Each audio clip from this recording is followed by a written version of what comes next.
Updates చూస్తున్నాం. నల్గొండలో graduate MLC ఉప ఎన్నిక కౌంటింగ్ రెండో రోజు కొనసాగుతుంది. అధికారులు రౌండ్ల వారీగా ఫలితాలను వెల్లడిస్తుండగా తాజాగా రెండో రౌండ్ ఫలితాలు వెల్లడయ్యాయి.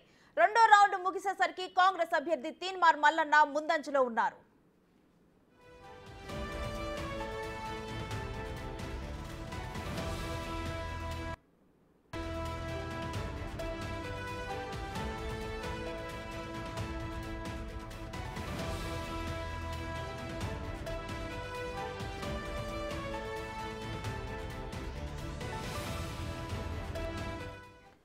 నల్గొండ, వరంగల్, ఖమ్మం ఎమ్మెల్సీ ఉప ఎన్నిక బరిలో నిలిచిన అభ్యర్థులకు నమోదైన ఓట్ల వివరాలు చూస్తే కాంగ్రెస్ అభ్యర్థి తీన్మార్ మల్లన్నకు 70,785 ఓట్లు, బీఆర్ఎస్ అభ్యర్థి రాకేష్ రెడ్డికి 56,114 ఓట్లు, బీజేపీ అభ్యర్థి ప్రేమేందర్ రెడ్డికి 24,239 ఓట్లు, స్వతంత్ర అభ్యర్థి అశోక్కి 20,234 ఓట్లు పోలయ్యాయి.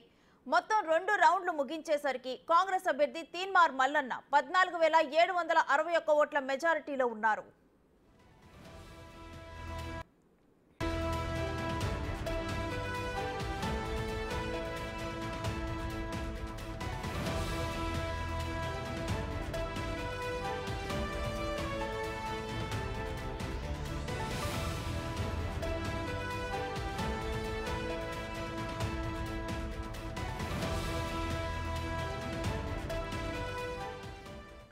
కాంగ్రెస్ బీఆర్ఎస్ అభ్యర్థుల మధ్య ప్రముఖ పోటీ నెలకొంది. ఒక్క రౌండ్ పూర్తి కావడానికి సుమారు 7 నుంచి 8 గంటల సమయం పడుతోంది.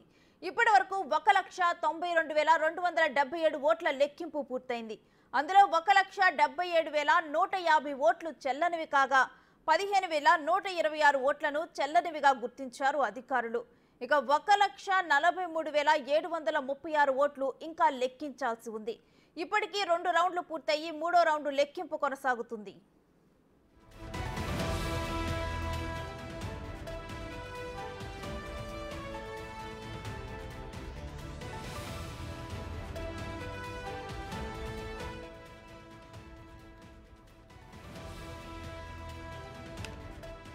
నల్గొండలో గ్రాడ్యుయేట్ ఎమ్మెల్సీ ఉప ఎన్నిక కౌంటింగ్ రెండవ రోజు కొనసాగుతుంది. అధికారులు రౌండ్ల వారీగా ఫలితాలు వెల్లడిస్తూ ఉండగా తాజాగా రెండో రౌండ్ ఫలితాలు వెల్లడయ్యాయి. రెండో రౌండ్ ముగిసేసరికి కాంగ్రెస్ అభ్యర్థి తీన్మార్ మల్లన్న ముందంజలో ఉన్నారు.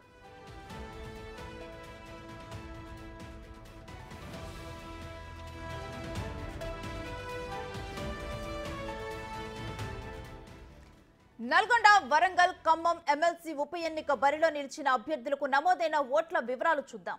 కాంగ్రెస్ అభ్యర్థి తీన్మార్ మల్లన్నకు 70,785 ఓట్లు, బీఆర్ఎస్ అభ్యర్థి రాకేష్ రెడ్డికి 56,114 ఓట్లు, బీజేపీ అభ్యర్థి ప్రేమేందర్ రెడ్డికి 24,239 ఓట్లు, స్వతంత్ర అభ్యర్థి అశోక్కి 20,234 ఓట్లు పోలయ్యాయి.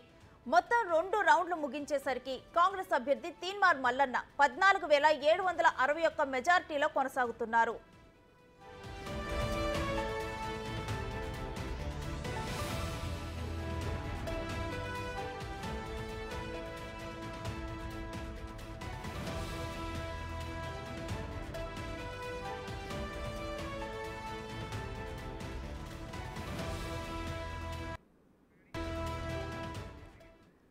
ఇక ఇదే అంశానికి సంబంధించి లైవ్ డీటెయిల్స్ మా ప్రతినిధి పుల్లారావు అందిస్తారు.